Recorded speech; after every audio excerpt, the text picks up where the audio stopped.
दोस्तों, केंद्रीय कर्मचारियों के लिए खुशखबरी है। अप्रैल में बढ़ सकता है डीए, सैलरी में आएगा बम्पर उछाल। दोस्तों, केंद्रीय कर्मचारियों और पेंशनर के लिए अप्रैल का महीना खुशियों का भरा होगा। सरकार महंगाई भत्ते को 58% से बढ़ाकर 60% करने जा रही है।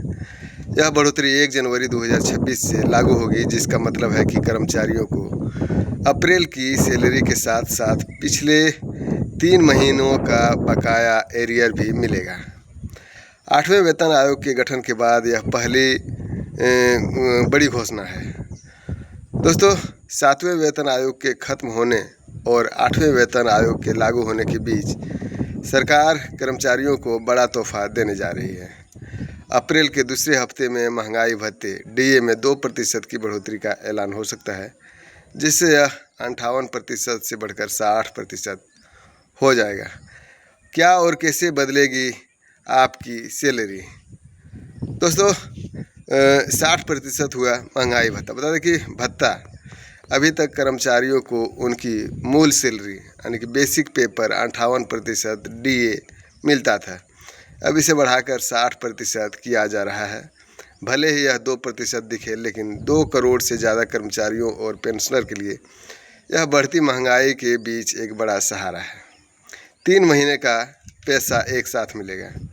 चूँकि यह बढ़ोतरी 1 जनवरी 2026 से लागू मानी जाएगी, इसलिए जनवरी, फरवरी और मार्च महीने का बढ़ा हुआ पैसा आपको अप्रैल की सैलरी के साथ एरियर के रूप में एक मुश्त मिलेगा। यानी अप्रैल में आपको बैंक खाते में सामान्य से कहीं ज़्यादा रकम आएगी।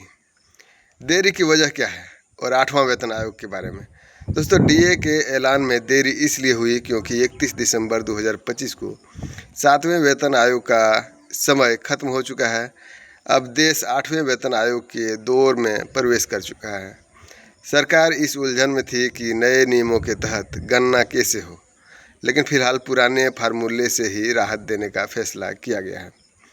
भविष्य में बड़ी सैलरी की उम्मीद है। दोस्तों, नियम के अनुसार जब भी नया वेतन आयोग पूरी तरह लागू होता है, तब तक का सारा महंगाई भत्ता बेसिक सैलरी में जोड़ कर दिया जाता है। इसके बाद डीए फिर से 0% से शुरू होता है। इससे कर्मचारियों की कुल सैलरी में एक बहुत बड़ा जंप देखने को मिलता है। वर्तमान में स्थिति क्या है? दोस्तों, वर्तमान में डीए 58% है। वास्तविक डीए 60% होगा। लागू होने की तिथि 1 जनवरी 2026 से और कुल लाभार्थी होगा 1 करोड़ कर्मचारी और पेंशनर। एरियर 3 महीने का बकाया जनवरी से मार्च तक मिलेगा। वहीं पर 8वें वेतन आयोग की बात करें तो 8वें वेतन आयोग पर भी बड़ा अपडेट है। कर्मचारियों के लिए आई राहत की खबर। केंद्रीय कर्मचारियों और पेंशनर लंबे समय से 8वें वेतन आयोग का इंतजार कर रहे हैं, जिसको लेकर यह फिर से हलचल तेज हो गई है। आइए जानते हैं कि नया अपडेट क्या है।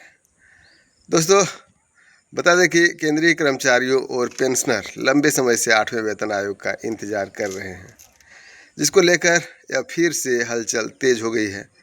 आयोग ने अपनी प्रक्रिया को आगे बढ़ाते हुए विभिन्न संगठनों, यूनियनों और हितधारकों को चर्चा के लिए आमंत्रित किया है।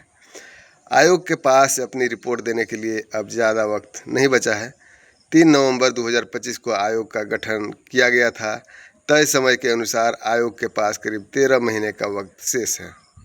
हालिया नोटिस के मुताबिक वेतन भत्तों और पेंशन सुधार में जुड़े सुझावों पर काम अब अहम मोड़ पर पहुंच चुका है, जिससे कर्मचारियों के बीच उम्मीद की लहर दौड़ गई है। आइए जानते हैं कि क्या है नया अपडेट। दोस्तों, सुझाव भेजने की समय सीमा। 8वां वेतन आयोग ने साफ किया है कि जो भी संगठन या यूनियन आयोग की विजिटिंग टीम से बातचीत करना चाहते हैं, उन्हें 10 अप्रैल 2026 तक ईमेल के जरिए अपॉइंटमेंट लेना होगा। इसके साथ ही वेतन और पेंशन से जुड़े अपने सुझाव और फीडबैक भेजने के लिए 30 अप्रैल 2026 की डेडलाइन तय की गई है। इसी फीडबैक के आधार पर आगे की सिफारिशें तैयार की जाएगी, जो आने वाले समय में लाखों कर्मचारियों और पेंशनर का भविष्य तय करने वाली है।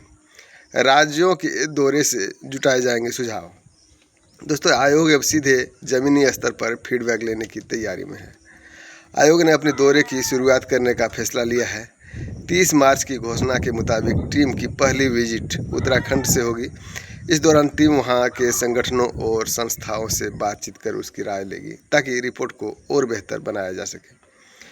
बैठकों से जुड़ी जगह और समय की जानकारी संबंधित लोगों को ईमेल के जरिए दी जाएगी। साथ ही ज़्यादा से ज़्यादा सुझाव मिल सके इसके लिए तारीखों से पहले ही बदलाव किया जा चुका है, जिससे आयोग को ज़्यादा इनपुट मिल सके। एरियर के साथ मिल सकता है फ़ायदा। दोस्तों, 7वें वेतन आयोग का कार्यकाल 31 दिसंबर 2025 को ख़त्म हो चुका है।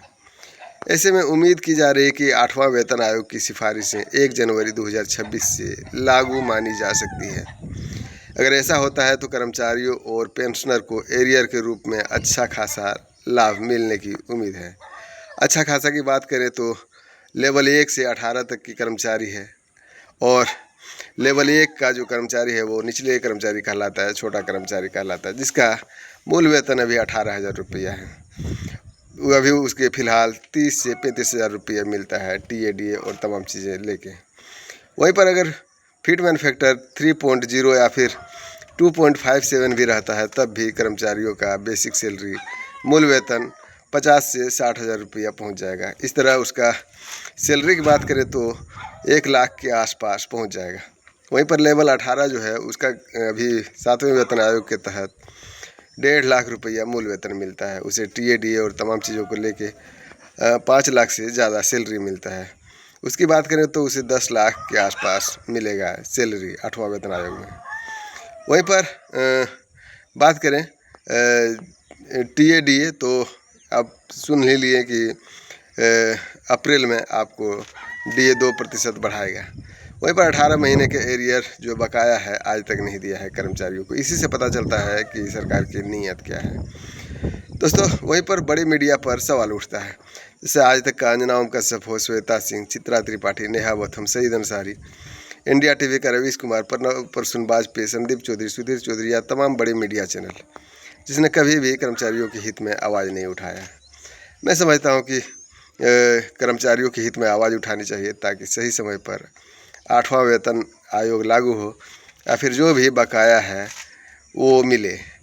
आप क्या सोचते हैं कमेंट करके ज़रूर बताइए। वीडियो अच्छा लगे तो लाइक शेयर और सब्सक्राइब करिए। ताज़ा खबर था, तुरंत का खबर था, ब्रेकिंग न्यूज़ था। फिलहाल इतना ही। आपको इस तरह का न्यूज़ अगर अपडेट में रहना है तो चैनल को सब्सक्राइब जरूर कर लीजिए, लाइक भी कर दीजिए। फिलहाल इतना ही। जय हिंद, जय भारत।